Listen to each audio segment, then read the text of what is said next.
There is no doubt that Governor Palin attracted a lot of attention this week.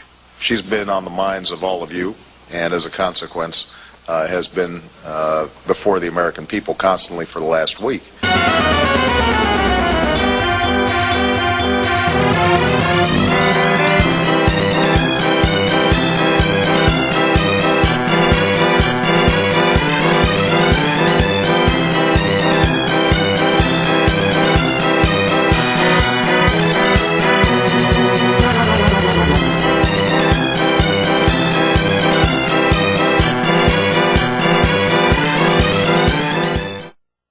Palin Watch. How many controversies can the governor's candidacy survive? As mayor, her police chief wanted to charge rape victims for their own rape kits. As governor, she charged the state per diem for every night she spent in her own home.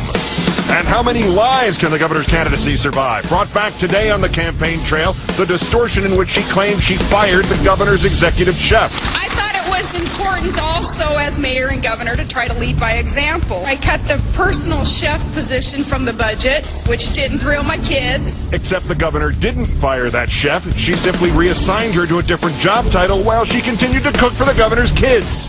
What exactly is the strategy here?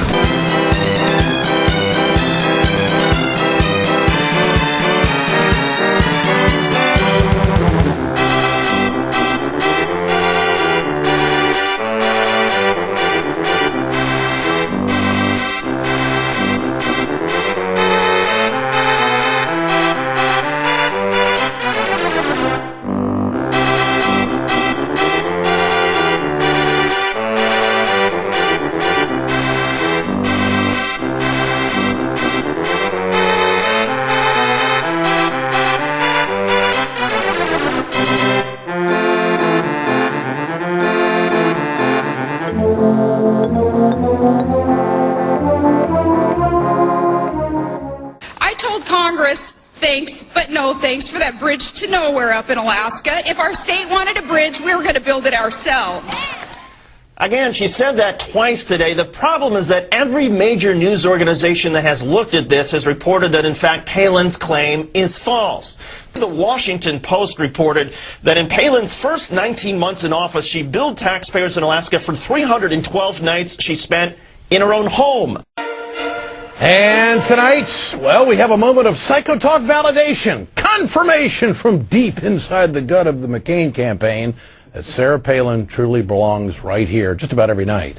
McCain's former campaign manager, Steve Schmidt, has revealed that they knew from the beginning that making Palin a viable candidate was an uphill battle. My GPA earned me fifth from the bottom of my class at the Naval Academy status.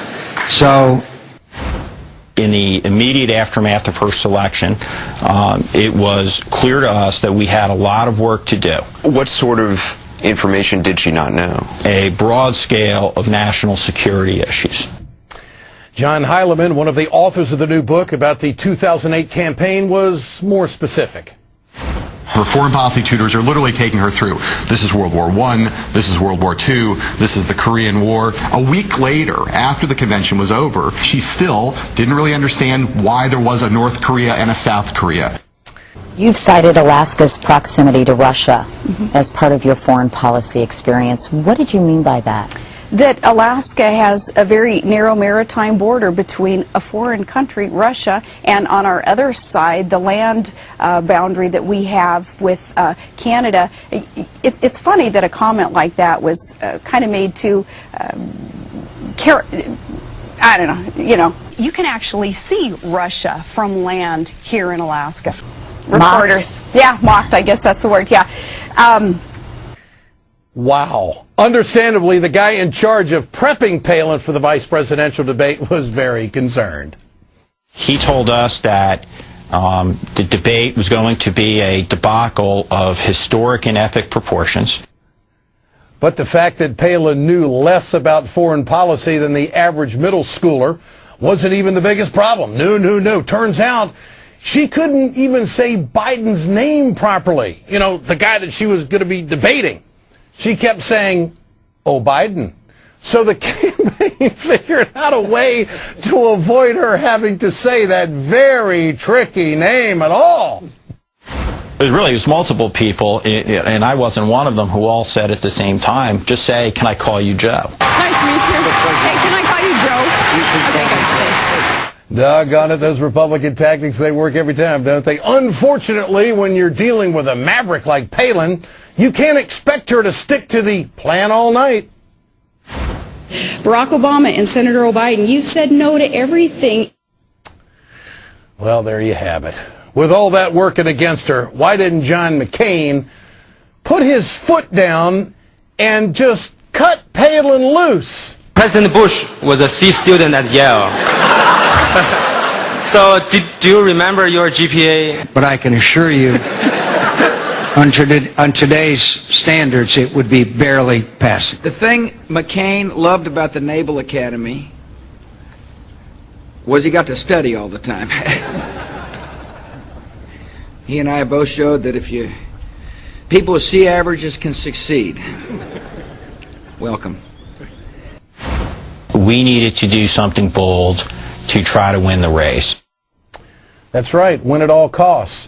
What does that say about John McCain's leadership? His motto, let's see, what was it? Oh yes, country first. But he didn't have the guts to get rid of the person his own campaign knew wouldn't be good enough for the country. As Putin rears his head and comes into the airspace of the United States of America, where do they go? It's Alaska. It's just right over the border. One more thing. We found out today that Palin just signed on as a contributor to Fox News, which means we'll probably be seeing a lot more of her right here in Psycho Talk. You can actually see Russia from land here in Alaska.